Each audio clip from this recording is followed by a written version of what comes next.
오늘 7월 29일 수요 기도와 찬양의 밤으로 우리 사랑하는 성도님들을 인도하시고 저희들이 이 밤에도 하나님 앞에 한결같이 예배자로 서게 하심을 감사합니다. 주님, 오늘 밤 하나님의 말씀 앞에 귀를 기울이는 사랑하는 성도님 한 분 한 분을 기억하시고 우리의 기도에 하나님께서는 하늘의 문을 여시며 구하기 전에 있어야 될 걸 아시는 하나님께서는 마음의 소원을 주의 뜻대로 이루시옵소서. 많은 기도의 제목을 가지고 간절한 마음으로 주님 앞에 엎드리는 성도님들 있습니다. 우리 주님 한 분 한 분 우리 주 예수 그리스도가 우리의 해답이 되게 하시고 주님을 만나는 그곳에 인생 모든 문제 해결이 있게 하시고 우리 주님과 함께 동거하고 살아가는 것이 생애 가장 의미 있고 행복한 나날 되게 하옵소서. 하나님 아버지, 오늘 밤 저희가 초대교회 서문화 교회에 같이 말씀 나누려고 합니다. 주님, 이 말씀에 성령의 기름 부음을 주셔서 하나님 앞에 참 칭송의 대상이 되었던 모든 핍박과 고난을 뚫고 하나님 앞에 아름다운 신앙의 열매를 남긴 서문화 교회를 보면서 우리 모든 성도님, 우리 KCBC가 이런 아름다운 교회를 이 시대 가운데 이룰 수 있도록 은혜 도와여 주옵소서. 모든 것 주님 앞에 감사를 드리며 우리 주 예수 그리스도의 이름으로 기도합나이다. 아멘. 오늘 우리가 다룰 말씀은 요한계시록 이제 네 번째 강의로 서문화 교회가 되겠습니다. 서문화 교회에 대해서 말씀하시는 구절이 요한계시록 2장 8절에서 11절 말씀입니다. 제가 하나님의 말씀을 하나님의 말씀으로 받도록 읽겠습니다. 서문화 교회의 사자에게 편지하라. 처음이며 마지막이요 죽었다가 살아나신 이가 이르시되 내가 내 환난과 궁핍을 알거니와 실상은 내가 부요한 자니라. 자칭 유대인이라 하는 자들의 비방도 알거니와 실상은 유대인이 아니요 사탄의 회당이라. 너는 장차 받을 고난을 두려워하지 말라. 볼지어다 마귀가 장차 너희 가운데 몇 사람을 옥에 던져 시험을 받게 하리니 너희가 10일 동안 환난을 받으리라. 내가 죽도록 충성하라. 그리하면 내가 생명의 관을 내게 주리라. 귀 있는 자는 성령이 교회들에게 하시는 말씀을 들을지어다. 이기는 자는 둘째 사망의 해를 받지 아니하리라. 하나님의 말씀입니다. 아멘. 여러분들이 아마 한 번 정도는 보암직한 사진 하나를 먼저 소개를 하려고 합니다. 오늘 사진을 보시면 이즈미르에 있는 교회입니다. 서문화 교회라는 곳인데 이 서문화 교회 이전에는 폴리캅 교회라고도 불렀고 사도 요한의 기념교회라고도 불리기도 합니다. 이 터키 한복판에 이런 터키의 가장 중심되는 도시 중에 이런 하나님의 교회가 있다는 것은 정말 놀라운 일이죠. 이번에 아신 것처럼 성소피아 성당을 이제는 완전히 이슬람 회당으로 만드는 법령을 터키에서 발표를 했는데 이런 상황 속에서도 하나님의 교회가 우뚝 서 있다는 것 참 놀라운 일입니다. 저 교회 안으로 들어가 보시면 아주 유명한 천장 벽화가 있습니다. 그 벽화를 가만히 들여다보시면 여러분들이 자세히 그림을 보실 수 있는지 모르겠는데 한번 띄워주시겠습니까? 벽화가 오른쪽에 숨어져 버렸네요.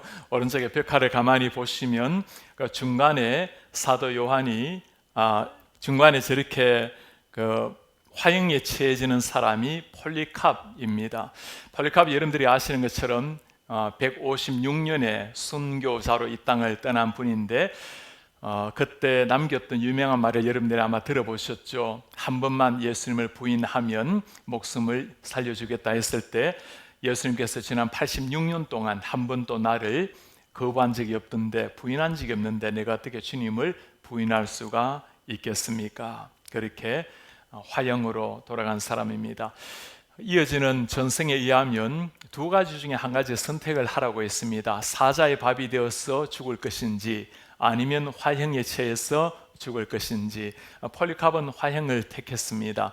사자의 밥으로 죽는 것은 몇 초 걸리지 않은 순간의 일이지만 우리 주 예수님께서 십자가 지시면서 그 긴 시간을 고통 속으로 들어가시는데 내가 어떻게 순간의 고통으로 끝을 내겠는가. 참 가장 잔인한 사형이라 볼 수 있는 화형으로 이 땅을 떠났던 한 사람입니다. 저 폴리카업이 누구의 제자였나요? 오늘 우리가 말씀을 나누고 있는 요한계시록을 쓴 사도 요한의 제자였습니다. 아마도 사도 요한이 저 교회에서 목회를 할 때 폴리카업은 그 당시 때 어린 아이 정도가 되었을 겁니다. 이 흔적이 있는 곳이 스무나 교회, 스무나 땅입니다. 소아시아 7교회를 잠시 한번 살펴보려고 하는데요, 우리가 지금 다루려고 하는 이 스무나가 어디쯤 있는가, 여러분들이 보시면 왼쪽이 지중해고 빨간 저 거점이 이즈미르라는 도시인데, 저곳에 오늘날 저 이즈미르에 있는 것이 소아시아 7교회 중에 오늘 우리가 배우게 될 스무나 교회가 되겠습니다. 지난 시간에 아시아 7교회를 한번 계속해서 보았는데 좀 눈에 익히기 위해서 다시 한번 볼까요? 첫 시작이 에베소 교회였고, 위로 올라가시면 스무나 교회, 저희가 이즈미르 도시가 있는 곳이라 했죠. 사대, 두아디라, 버가모, 그래서 꽤 그래도 큰 교회에 속하는 것이 버가모, 스무나, 에베소 이런 교회가 되겠습니다. 오른쪽으로 내려오시면 빌라델비아, 라오디게아, 이 가운데 오늘 우리가 배우게 될 스무나 교회와 빌라델비아 교회는 예수님께 칭찬만 받았던 특별한 교회입니다. 지난 시간에 이어서 잠시 한번 7교회 중에 앞에 교회를 한눈에 좀 간단 정리 한번 해보겠습니다. 에베소 교회는 우리가 이미 배웠고, 스무나 교회에서 오늘 다루게 될 텐데, 예수님의 모습은 처음과 마지막 죽었다가 살아난 분으로 설명을 하고 있고, 그분들에게 주어진 칭찬은 처음과 마지막, 궁핍하나 부유한 자, 궁핍하지만 부유한, 영적으로 부유한 교회라고 칭송을 받고, 꾸중 그리고 경고는 없던 교회입니다. 그들에게 주님께서 부탁하시기를 죽도록 충성하라, 그럼 약속하시기를 생명의 관과 둘째 사망이 없으리라고 약속을 하셨습니다. 스무나 교회 배경을 잠시 한번 살펴보려고 하는데요, 지난번에 에베소 같은 경우는 당시 때 가장 큰 그런 도시였고, 또 헬라 철학, 문학, 역사가 발달했던 도시였습니다. 스무나 교회를 잠시 한번 살펴보면, 스무나라는 이름은 헬라어로 몰약이라는 의미를 가지고 있습니다. 오늘날 환란의 대명사라고 볼 수 있는 이런 이름을 가진 곳이 스무나 교회입니다. 그 이름부터 벌써 스무나 교회가 어떤 교회라는 것을 굉장히 보여주고 있죠. 환란을 뚫고 하나님 앞에 선, 환란을 극복하고 충성해서 칭찬만 들었던 하나님의 교회라고 생각할 수가 있겠습니다. 여러분들이 다들 들어보셨을 호머, 일리아드 오디세이를 지은 호머의 고향이 바로 이 스무나였습니다. 오늘날 터키에서는 이스탄불, 그리고 앙카라, 그리고 3대 도시가 우리가 지금 다루고 있는 스무나 도시가 되겠습니다. 1923년부터는 이 스무나의 도시 이름을 이즈미르라고 개명을 했습니다. 에게해, 왼쪽으로 보면 에게해가 있고, 또 아시아의 꽃이라고 불렸던 항구 도시, 참 아름다웠던 도시입니다. 소아시아 7도시 중에서 현재까지 존속하고 있는 유일한 도시입니다. 그 6개 교회 지역은 지금 흔적을 찾아보기가 참 쉽지는 않습니다만은, 그러나 이 도시는 여전히 아직까지 왕성하게 발전하고 있는 도시입니다.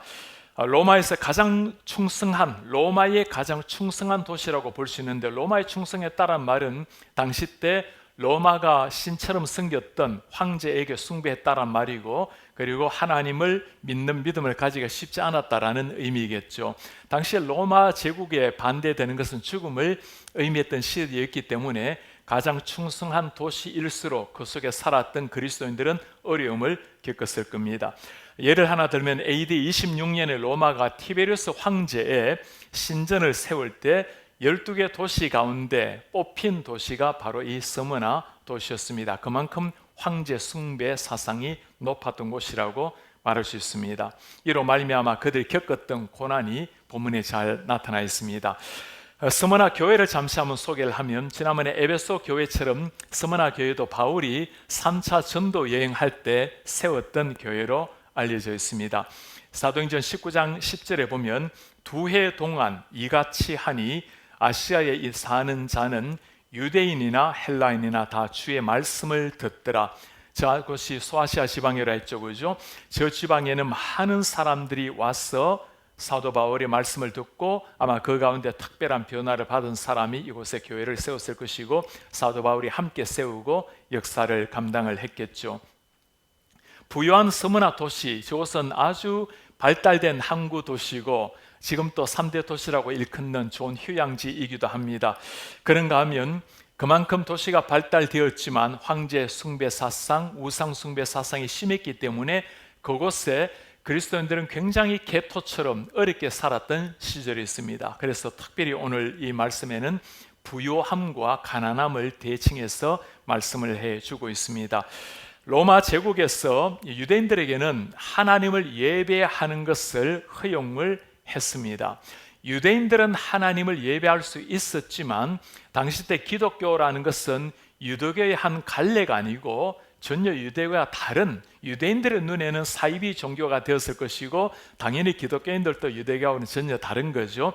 그래 이것이 주었던 의미는 유대인들은 그래도 자기 나름대로 종교 생활을 할 수 있었지만 로마가 그걸 허용을 했지만 기독교인들은 유대인들이 그걸 방해했습니다. 저 사람들은 유대교와 전혀 관계없는 사이비 종교라고 황제 숭배 사상을 거부하고 사회를 오히려 밀랑케 만드는, 어지럽게 만드는 사람이라고 핍박했던 사람들이 유대교였습니다. 그러니 당연히 핍박이 더 심하게 되었겠죠. 예를 들면 유대인들이 로마 관리들에게 기독교인을 모함하기도 하고 그로 말미암아 잡혀가 죽기도 하고 참 고난을 당했던 시절입니다. 우상 숭배, 황제 숭배를 거부하는 기독교인들에게는 참 살아가기가 어려웠는데 당시 때 상인조합, 길드라고 불리는 상인조합이 있었는데 이 그리스도인들은 황제 숭배에 전혀 참석하지 않기 때문에 자격이 없었습니다.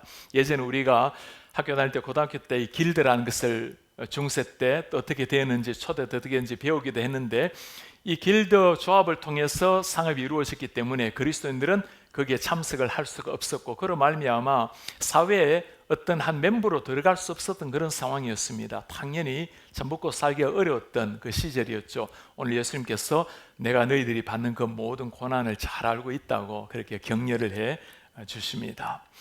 서머나 교회에 대해서 이제 구체적으로 말씀을 몇 가지 좀 살펴보도록 하겠습니다. 제일 처음에 예수님은 어떤 모습으로 나타나 있는가? 8절에 보면 처음이요 마지막이요 죽었다가 살아나신 이가 이르시되, 예수님을 각 교회마다 예수님이 어떤 분인지를 설명해 주고 진행을 하는데 예수님을 설명하기를 처음이요 마지막이요, 뭐가 생각이 납니까? 알파요 오메가 되신 하나님 칭호와 똑같죠, 그죠? 처음이요 마지막이란 말이 어떤 의미인가? 역사의 모든 과거, 현재, 미래를 주관하시는 주관자라는 것, 역사의 통치자라는 것을 보여주는 말씀입니다.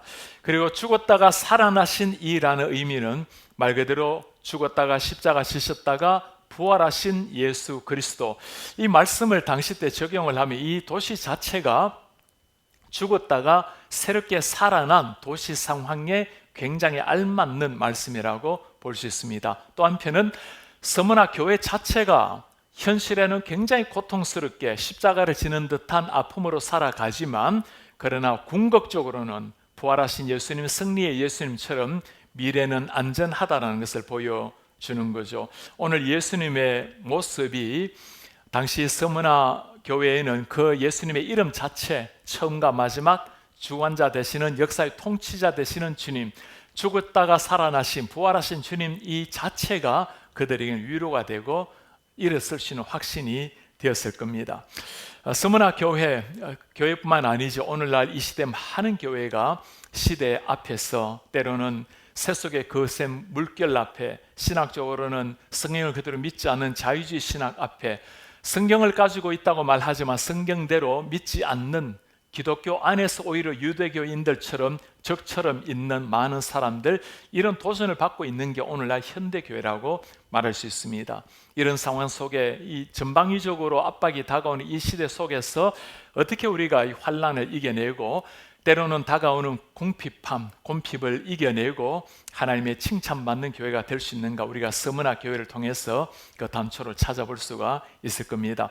예수님께서 먼저 자신이 누구인지를 보여주시고 칭찬의 이야기가 나옵니다. 다른 교회처럼 9절에 보면 내가 내 환난과 궁핍을 알거니와 실상은 내가 부요한 자니라.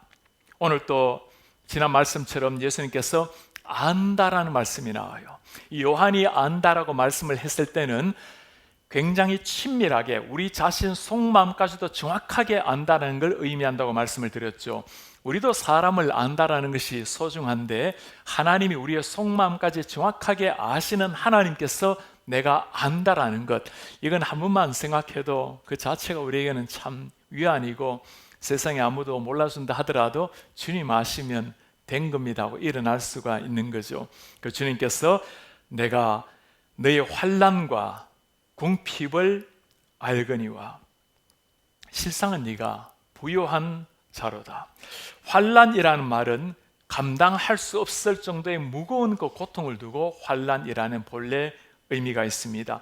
이 궁핍의 말은 본래 헬라어로 포토케이아라는 단어를 사용을 하는데 이 단어의 의미는 구걸을 해야 연명할 수 있을 정도의 거지 상태를 두고 하는 말입니다. 그러니 어느 정도 가난하게 지내는 게 아니고 먹고 사는 것 자체가 거의 불가능했던 이런 시대, 그 황제 숭배 그 단의 멤버에 속하지 않으면, 길드 상인 종합에 들어가지 않으면 먹고 사는 것 자체가 위태로웠던 그런 시대 상황을 궁핍이라고 표현합니다. 궁핍하고 가난하고 먹고 살기 어렵게 되면 참 세상에서도 살기 어렵지만 예수님을 믿는 사람들이 이렇게 궁핍과 고난 속에 들어가게 되면 늘 드는 고민이 무엇이겠습니까?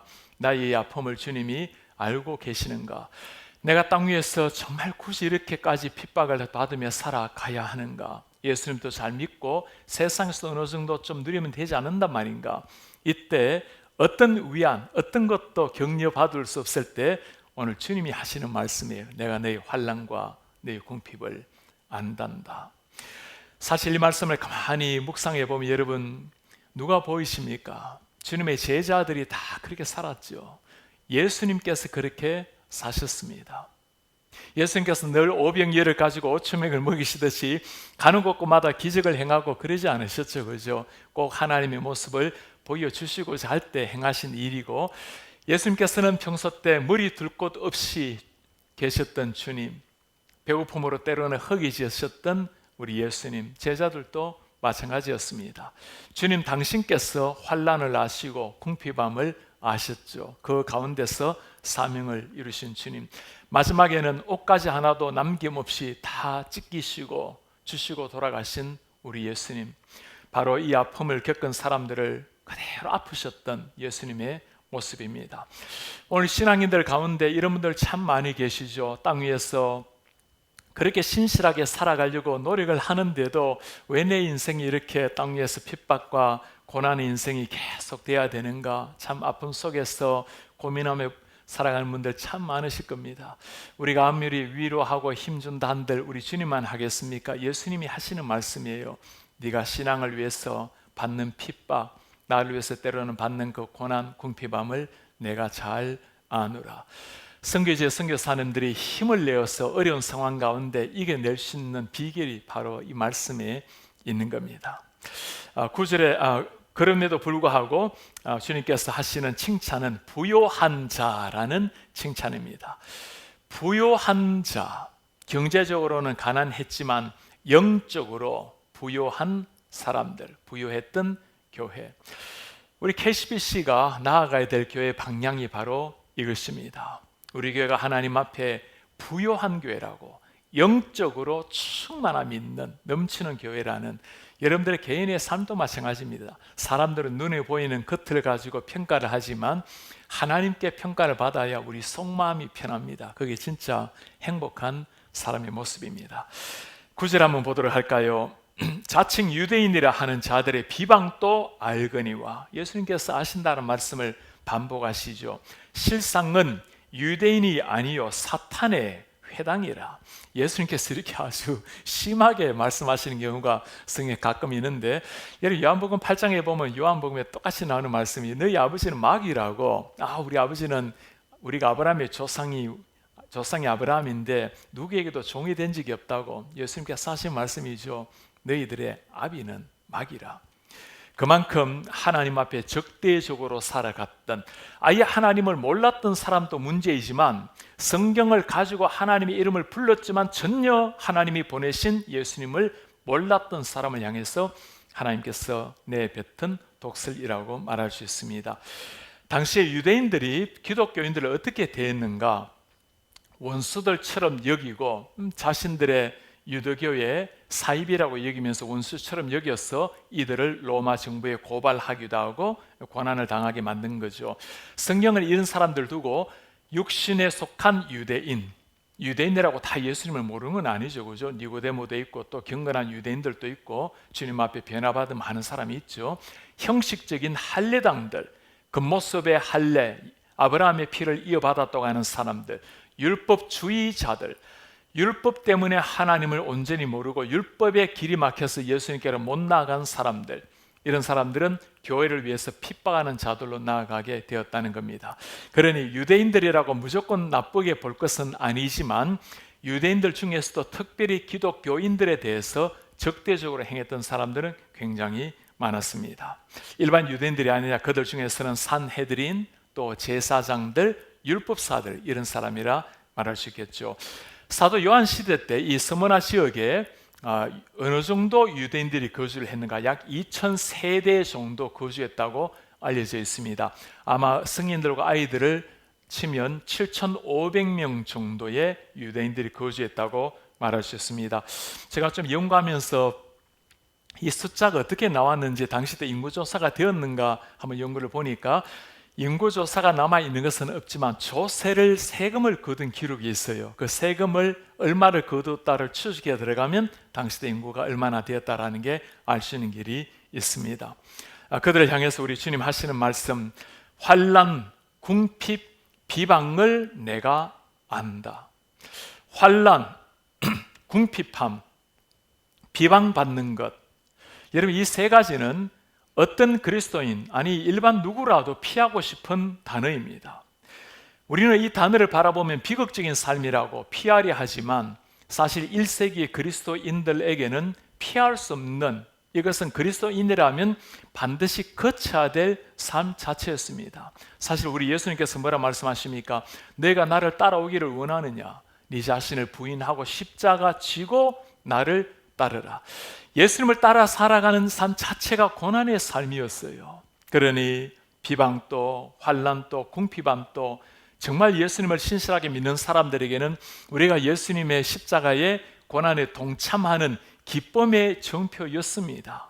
그러나 오늘날은 참 많이 달라졌어요. 예수님을 믿는데도 불구하고 고난이 없는 이 시대를 두고 사람들은 축복이라고 부르기도 하죠. 이러면 한번 깊이 한번 물어보세요. 우리가 예수님의 십자가를 따라가는 예수님의 제자들인데 예수님이 걸어가신 고난의 길, 예수님이 마실 잔을 마시기를 원해서 십자가 내가 지고 가리라고, 십자가 끝까지 사랑하리라고 그렇게 찬송하는데 우리의 삶에 고난이 없다면, 십자가가 없다면 한번 물어보셔야 돼요. 내가 정말 예수님을 바르게 살아가고 있단 말인가? 지금이 아직 크리스텐덤이 돼가지고 기독교 나라가 되어버리면 그때는 고난이 줄어들겠죠. 그때는 당연히 영적 고난은 여전히 사탄과의 싸움은 있겠지만 또 우리 내면과의 싸움은 있겠죠. 그러나 최소한 외면적으로 기독교가 나라가 되면 적겠죠. 그러나 오늘같이 하나님을 대적하는 이런 문화, 세속의 문화 속에서도 그리스도인으로 살아가는데 아무런 부대낌이 없고 고난이 없다면 한번 진지하게 물어보셔야 됩니다. 주님, 제가 정말 주님을 제대로 따라가는 제자가 맞습니까? 언젠가 우리가 주님 앞에 서게 될 때 예수님께서 흘려주신 그 눈물, 땀, 온몸을 찢기신 그 고난을 볼 때가 올 텐데 그때 우리가 주님을 위해서 흘린 눈물, 땀방울, 피 한 방울 없이 주님을 만난다면 정말 우리 성도님들 그렇게 주님은 안 만났으면 좋겠어요. 주님 피를 쏟아주셨는데 우리 그래도 주님을 위해서 좀 약간이라도 피 흘릴 흔적을 가지고 주님을 만나야지. 일부러 우리가 고난을 자초하거나 고난을 위해 기도할 필요는 없지만 제대로 살아가는 사람들에게는 반드시 찾아올 수 있는 고난이라는 것은 기억을 하셔야 되겠습니다. 오늘날 이런 것들을 비극으로 여기는 이유가 무엇일까요? 예수 그리스도의 고난에 동참하는 것을 피하기 때문이겠죠. 피하면 이런 것들은 부담스러울 겁니다. 그걸 정말 사모하면서 나 같은 죄인이 하나님의 십자가에 동참할 수 있는 것이 특권이라고 여기는 사람들은 이런 삶이 다가올 때 하나님의 은혜로 비록 고난의 삶은 되겠지만 감사 여기겠죠. 예수님의 권면을 한번 보도록 할까요? 10절에 말씀합니다. 너는 장차 받을 고난을 두려워하지 마라. 볼지어다 마귀가 장차 너희 가운데서 몇 사람을 옥에 던져 시험을 받게 하리니 너희가 10일 동안 환난을 받으리라. 네가 죽도록 충성하라. 그러면 내가 생명의 면류관을 너희에게 주리라. 주님께서 몇 가지 권면을 하십니다. 장차 받을 고난을 두려워하지 마라. 고난 두려워하지 마라. 두려워 말라. 내가 세상을 이겼다. 끝까지 참고 고난을 견디는 자는 구원을 받으리라. 예수님께서는 고난 이야기 참 많이 하십니다. 그리고 너희가 나를 정말 따라오기를 원하느냐? 십자가 지고 와라. 사도 바울도 고난 이야기 참 많이 하죠. 고난, 예수님 앞에 경건하게 살아가려고 하는 사람들은 무릇 고난, 환난, 핍박도 겸하여 받아야 할 것이니 예수님도 사도 바울도 고난을 이야기했을 뿐만 아니라 그들의 삶 자체가 고난의 삶이었습니다. 오늘 두려워하지 마라. 그 고난의 폭풍 속에서도 우리의 자세는 두려워하거나 움츠리지 말라는 겁니다. 두려워하지 마라. 이때 마라라는 메덴이라는 단어는 어느 정도의 표현이 아닙니다. 절대로 그럴 필요가 없다. 절대 아무도 두려워하지 말라. 아주 강하게 강조하는 말씀이라 볼 수 있습니다. 왜 그럴까요? 하나님께서 모른 체 하는 것이 아니라는 겁니다. 너희들에게 그 고난 반드시 다가올 걸 잘 알고 있는데 그러나 절대 그럴 필요가 없다. 내가 함께 하고 있고 내가 너희를 잘 알고 있다. 그리고 땅 위의 삶이 100년의 삶이라 하더라도 지나가고 나면 경점 눈 깜빡할 사이에 지나가는 시간임을 내가 알고 있기 때문이다. 그리고 심지어 마귀가 몇 사람을 옥에 던져 시험받게 하리니 예수님께서 구체적으로 설명을 해주고 계십니다. 그리고 그들에게 다가올 고난 중에는 10일 동안 환난을 받으리라. 10일이라는 단어를 가지고 또 여러 해석을 많이 하기도 합니다. 성경에 보면 7이라는 숫자와 10이라는 숫자를 완전한 수로 여기고 어느 정도 굉장히 긴 고난 이렇게 얘기하기도 하는데 사실 그러기보다는 가급적 정확하게 해석할 수 있는 것은 있는 그대로 보는 게 좋습니다. 열흘 동안 환난을 받는다고 했을 때는 이 고난이 영원히 되는 것이 아니라 시간을 정해 주었다는 것은 짧은 고난을 의미한다고 볼 수 있습니다. 다니엘의 세 친구가 왕 앞에서 왕의 진미를 먹기를 거부했을 때 열흘 시간을 달라고 이야기를 하고 있죠. 고난을 이겨낼 수 있는, 시험할 수 있는 시간이라 말할 수 있습니다. 예수님께서 이렇게 말씀하실 때 우리는 이 열흘이라는 단어를 가지고 열흘 동안 환난 핍박을 받게 되면 이 엄청난 일 아닙니까? 이 열흘을 어떻게 우리가 이겨나간단 말인가? 당시 때는 예수 믿는 것 때문에 죽느냐 사느냐의 시기였습니다. 그리고 우리에게는 열흘만 하더라도 엄청나게 크게 다가오는데 죽고 사는, 예수님 때문에 맨날 잡혀가 죽는 사람이 있었던 시기에는 그냥 10일이에요 그렇게 받아들이시는 거죠. 그러니 걱정하지 마라. 반드시 시간이 지나가고 너희들은 승리할 것이다. 주님이 유래하는 말씀입니다. 그 가운데 주님이 명령하면서도 권면하시는 말씀, 죽도록 충성하라.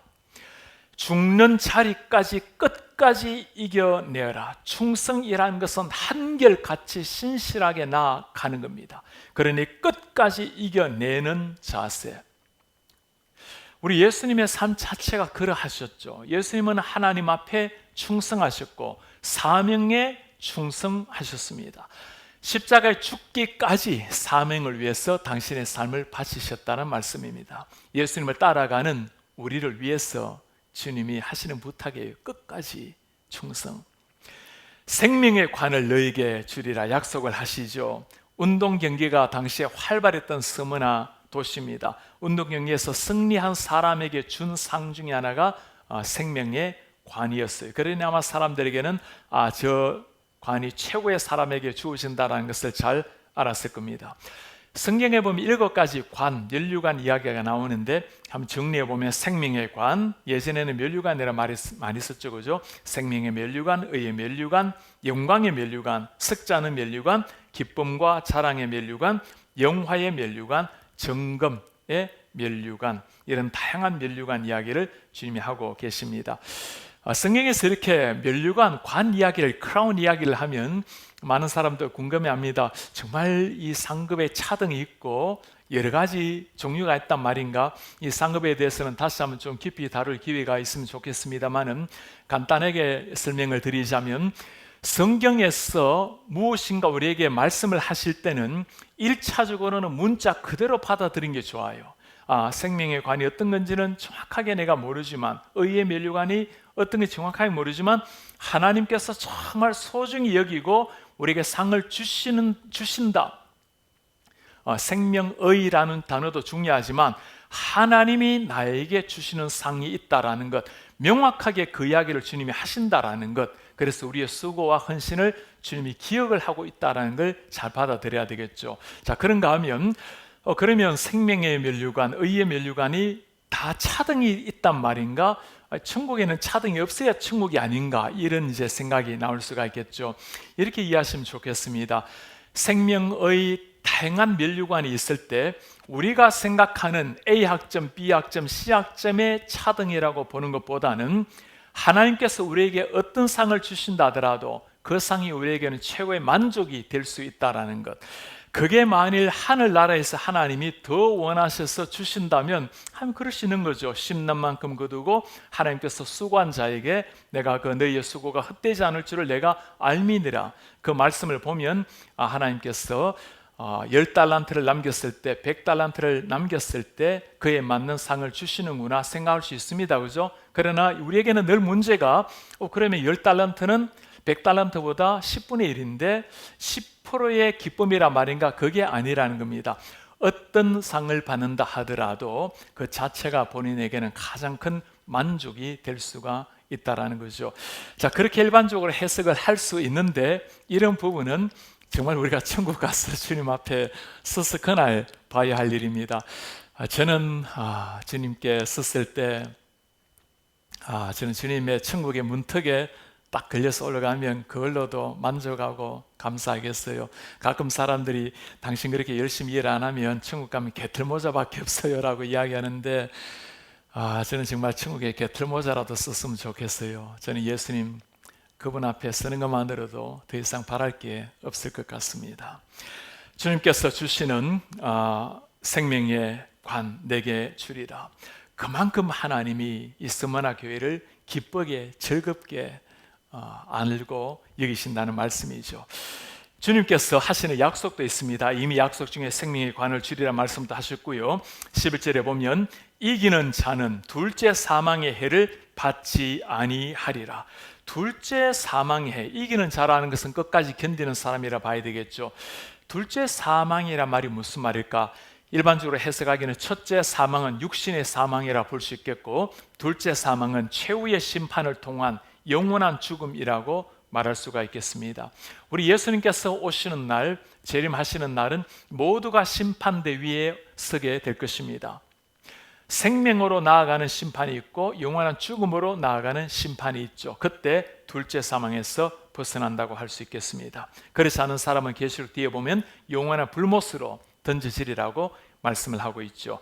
촉구하는 말씀 마지막에 지난 에베소 교회와 마찬가지로 또 다른 교회도 후리음꽃처럼 나오는 말씀인데, 귀 있는 자는 성령이 교회들에게 하시는 말씀을 들을지어다. 촉구하시는 말씀, 귀가 있는 자가 들으라고 했는데 영적인 귀가 있어야 이 말씀이 들려진다라는 거죠. 영의 귀가 뜨이지 않으면 어떻게 환난을 당하고 궁핍왕을 당하고 그게 기쁨이 되고, 환난을 당할 때 기뻐하고 예수님의 십자가를 좋아하고, 이게 영의 귀가 들리지 않으면 무슨 도덕 군자의 이야기라든가 세상에서 초연한 철학가 이야기 또는 허무주의라든가 이런 금욕주의라든가 그런 생각을 할 수는 있지만, 그러나 영적인 눈이 뜨여야 하나님 앞에서 이런 삶이 얼마나 복된 삶이라는 것을 깨달을 수가 있다는 겁니다. 오늘 우리가 이 말씀을 들으면서 우리 성도님들 한번 생각해 보시기 바랍니다. 이 서머나 교회 그렇게 칭찬만 들었는데 사실 가만히 열어보면 나는 이런 삶을 원하는가? 나는 이런 삶을 정말 기대하고 있는가? 이런 교회가 우리가 되면 좋겠는가? 했을 때 아마 많은 사람은 아멘이라고 말할지 모르지만 정작 내 자식이 그렇게 살아간다면 그래는 안 살았으면 할지 몰라요.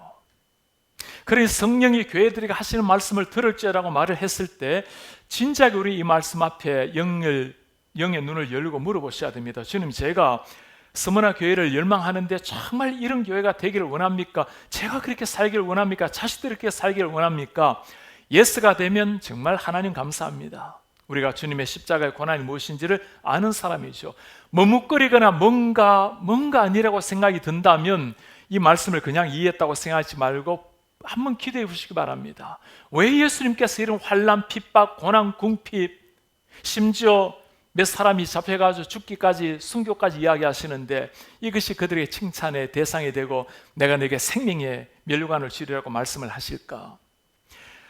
예수 그리스도를 알아가고 예수님 안에서 누리는 삶이 얼마나 고결하다는 것을 깨달을 때 그때 세상이 사라지게 되는 겁니다.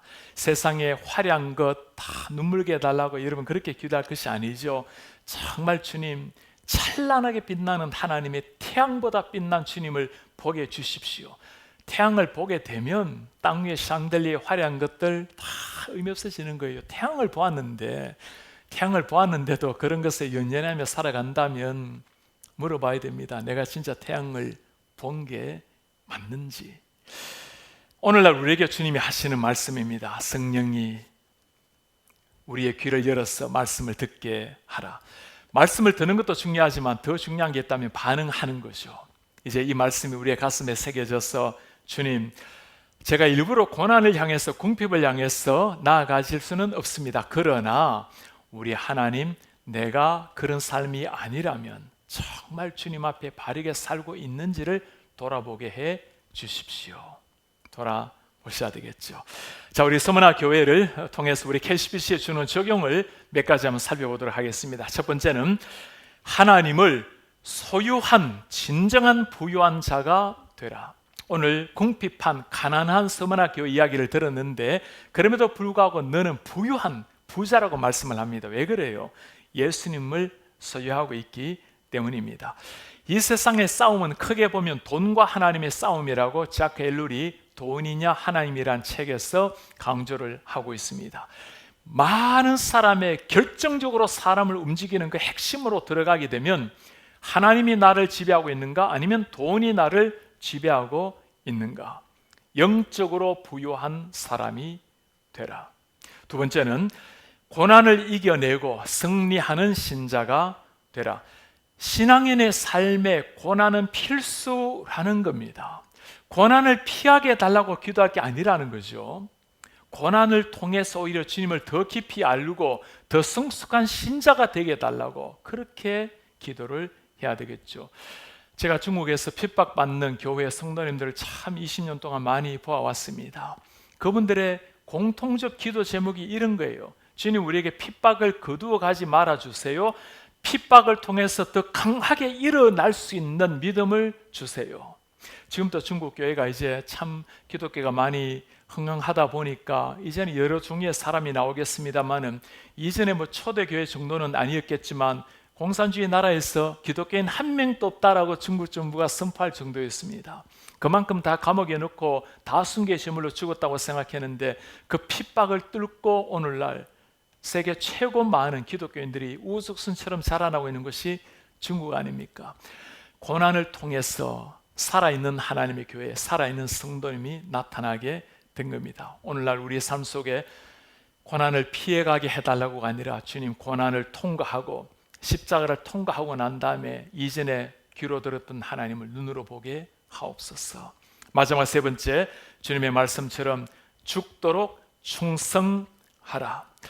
예수님의 십자가의 길을 따라간 사람들에게 공통적인 겁니다. 마지막까지, 끝까지 충성하는 것. 우리 주일학교 아이들이 늘 외치는 구호가 있죠. 예수님께 딱 붙어, 끝까지 딱 붙어. 하나님께, 성령님께 딱 붙어. 이게 충성의 의미예요. 끝까지 변함없이 주님을 향해서 나아가는 것. 그때 주님이 하신 약속이 있습니다. 생명의 관을 주리라. 42.19km 마라톤을 뛴다라는 것은 쉬운 일이 아니죠. 뛸 수 있는 이유가 어디에 있나요? 이 방향을 향해서 나아가게 되면 결승점이 있다는 것을 알고 확신하기 때문에 고난을 뚫고 뛰어갈 수가 있는 겁니다. 우리를 기다리시는 주님, 우리에게 면류관을 예배해놓고 기다리시는 주님이 없다면 우리는 그냥 철학가로 그렇게 살아갈 뿐입니다. 종교인으로 살아갈 뿐입니다. 우리의 삶은 그게 아닙니다. 주님이 기다리시고 알고 계시고 우리가 이 땅의 싸움을 잘 마치고 주님 앞에 서게 될 때 천군 천사들이 환호하면서 우리를 만날 날이 올 것입니다. 우리 성도님들, 오늘 우리가 서문화 교회를 배웠습니다. 이 시대에 핍박을 뚫고 환난을 뚫고 하나님 앞에 승리한 교회, 우리 교회가 이런 교회가 되어서 하나님의 영광의 기쁨의 교회가 되기를 주의 이름으로 축복합니다. 오늘 말씀을 기억하시면서 함께 우리 기도하는 시간을 갖겠습니다. 찬송 우리 하나 할 텐데요. 예수 늘 함께 하시네. 고단한 인생길 힘겨운 오늘도 예수님 내 마음 아시네. 지나간 아픔 마주할 세상 예수님 내 마음 아시네. 하루를 살아도 기쁨으로 살겠습니다. 예수 늘 함께 하십니다. 후회도 염려도 다 맡기겠습니다. 예수 늘 함께 하시리. 우리 신앙 고백을 찬송으로 드리겠습니다. 고단한 인생길 힘겨운 오늘 힘겨운 오늘도 예수 내 마음 예수 내 마음 아시네. 지나간 아픔도 마주할 세상도 예수 내 마음 아시네. 예수 내 마음 아시네. 하루를 살아도 기쁨으로 가겠습니다. 기쁨으로 가리. 예수 늘 함께 하시네. 예수 늘 함께 하시네. 후회도 염려도 주님께 맡기겠습니다. 후회도 염려도 온전히 맡기리. 예수 늘 함께 하시네. 믿음의 눈으로 주를 보리라. 믿음의 눈 들어 주를 보리. 이 또한 지나가리라. 주어진 내 삶의 시간 속에 주의 뜻 알게 하소서. 믿음의 눈으로 주를 보리라. 믿음의 눈 들어 주를 보리. 이 또한 지나가리라. 주어진 내 삶의 시간 속에 주어진 내 삶의 시간 속에 주의 뜻 알게 믿음의 눈으로 주를 보리라. 믿음의 눈 들어 주를 보리. 이 또한 지나가리라. 내 삶 시간 속에 주어진 내 삶의 시간 속에 주의 뜻 알게 하소서. 믿음의 눈 들어 믿음의 눈 들어 주를 보리. 이 또한 지나가리라. 주어진 내 삶의 시간 속에 주의 살게 하소서. 오늘 우리 하나님 앞에 칭찬받았던 서머나 교회 보았습니다. 환난과 핍박을 뚫고 그 고난, 가난 다 뚫고 끝까지 하나님 앞에 충성했던 서머나 교회. 그렇게 할 수 있었던 이유는 아주 간단했습니다. 내가 너를 안다. 주님이 계셨기 때문입니다. 그리고 멀지 않은 내가 너희를 만나는 날 생명의 관을 주리라 약속하셨기 때문입니다. 우리 한번 돌아보기를 원합니다. 주님, 십자가를 지고 예수님을 따르겠다고 고백한 우리인데 우리의 삶 속에 이 고난, 예수님으로 말미암아 받아본 마지막 고난이 여러분 언제입니까?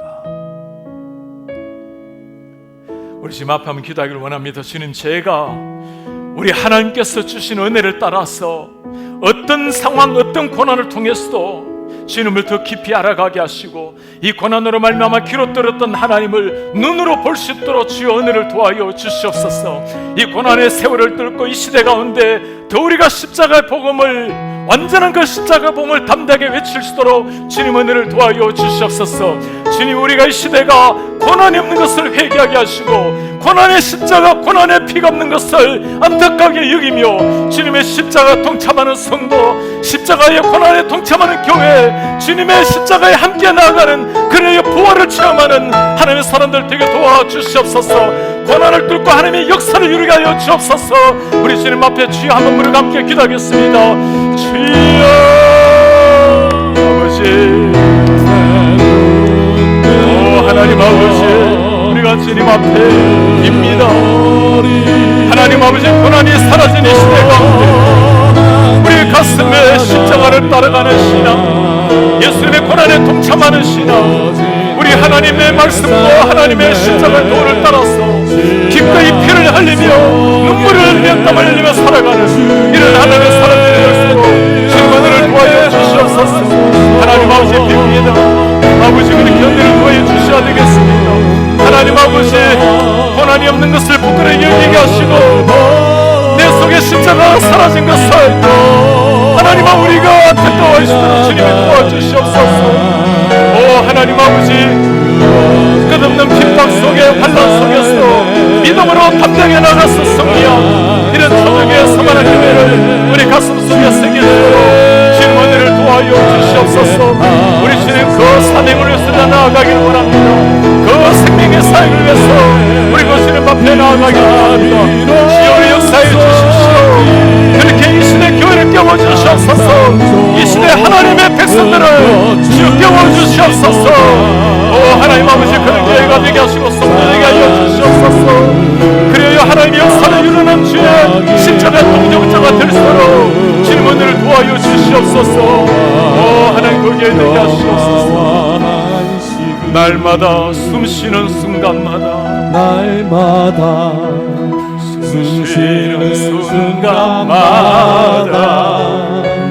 내 앞에 어려운 일 보내 주님 앞에 내 마음을 맡길 때, 주님 앞에 내 마음을 맡길 때 슬픔 없네, 두려움 없네, 두려움. 우리 다시 한번 하겠습니다. 날마다 숨쉬는 순간, 날마다 숨쉬는 순간마다 내 앞에 어려운 일 보내, 어려운 일 보내. 주님 앞에 내 마음을 맡길 때, 주님 앞에 내 마음을 맡길 때 슬픔 없습니다, 두려움 없습니다. 주님의 그 자비하신 손길, 주님의 그 자비로운 손길, 항상 좋은 것 주시도다. 사랑스레 아픔과 기쁨, 사랑스레 아픔과 기쁨, 수고와 평화와 식을, 평화와 날마다 주님 내 곁에 계셔, 날마다 주님 내 곁에 계셔, 자비로 날 감싸 주시네, 자비로 날 감싸주시네. 주님 앞에 이 몸을 맡길 때 주님 앞에 이 몸을 맡길 때 힘 주시네 위로함 주네.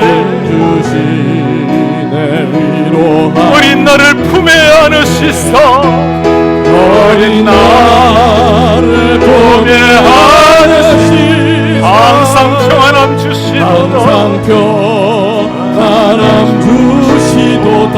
내가 살아 숨을 쉬는 동안 내가 살아 숨을 쉬는 동안 살피신다. 살피신다 약속하셨네. 우리 주님 앞에 마지막으로 기도하겠습니다.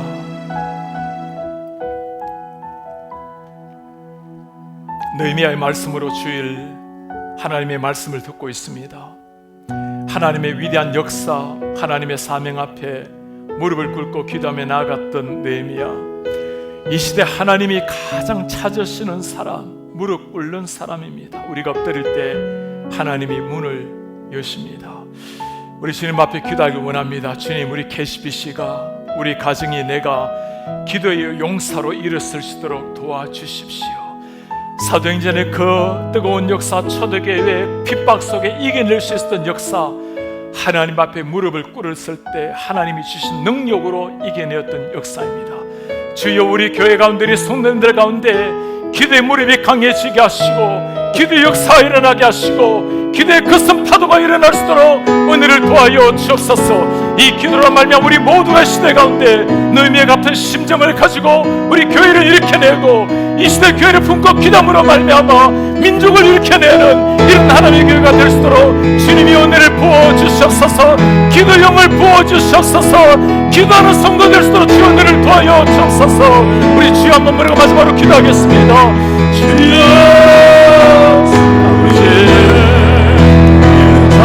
하나님 아버지, 주님 앞에 간구하나이다.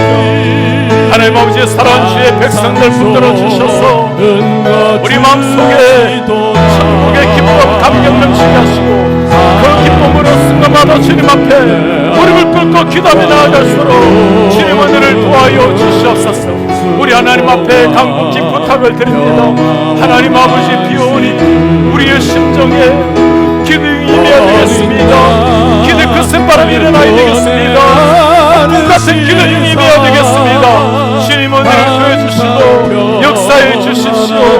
하나님 아버지, 빕니다. 우리 목회자들과 장로님들과 권사님들과 실산들과 순장들과 교사들과 우리 중보 기도자들이 먼저 기도함으로 일어날 수 있도록 주님 은혜를 도와여 주시옵소서. 우리 하나님 아버지의 사랑하는 주의 종들을 위해서 빕니다.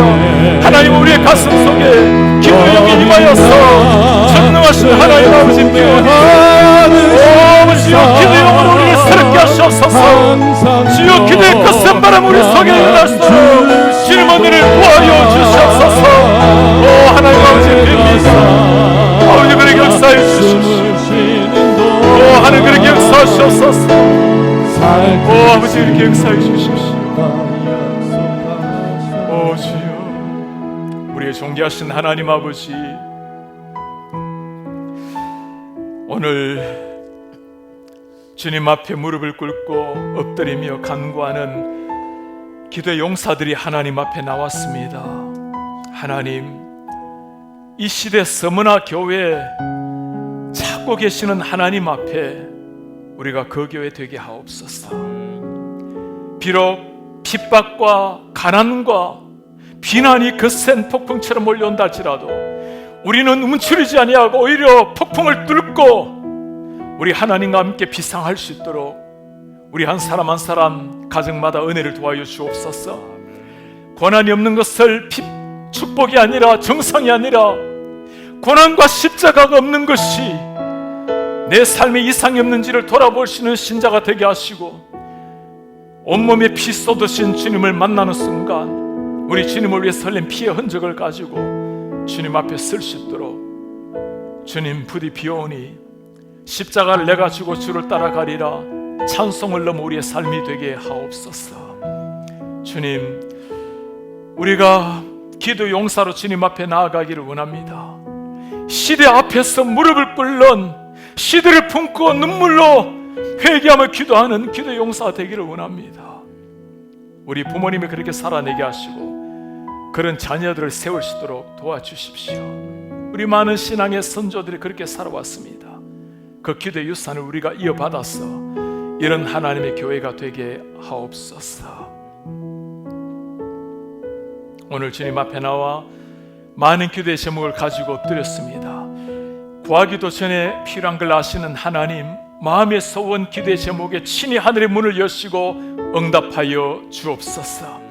육신의 질고를 두고 기도하는 특별히 환우들에게 함께 하셔서 주여 최고의 의있을 뿐만 아니라 하늘의 광선으로 저들을 터치하여 주시옵소서. 코로나 바이러스를 위해서 기도합니다. 이 땅에 속히 사라지고 잦아지고 모든 백성들이 마음껏 모여서 예배할 날을 속히 허락하여 주옵소서. 우리 주 예수 그리스도의 이름으로 기도하옵나이다. 아멘. 주 예수 그리스도의 은혜와 하나님의 사랑과 성령의 교통하심이 초대교회 서머나 교회처럼 핍박을 뚫고 고난을 뚫고 가난을 뚫고 비방을 뚫고 하나님의 영광을 위해서 끝까지 충성한 저 선조들의 신앙을 이어받아 이 시대 가운데 하나님을 감동시키며 나아가기를 원하는 주의 모든 백성들 머리 위에 지금부터 영원토록 함께 있을지어다. 아멘.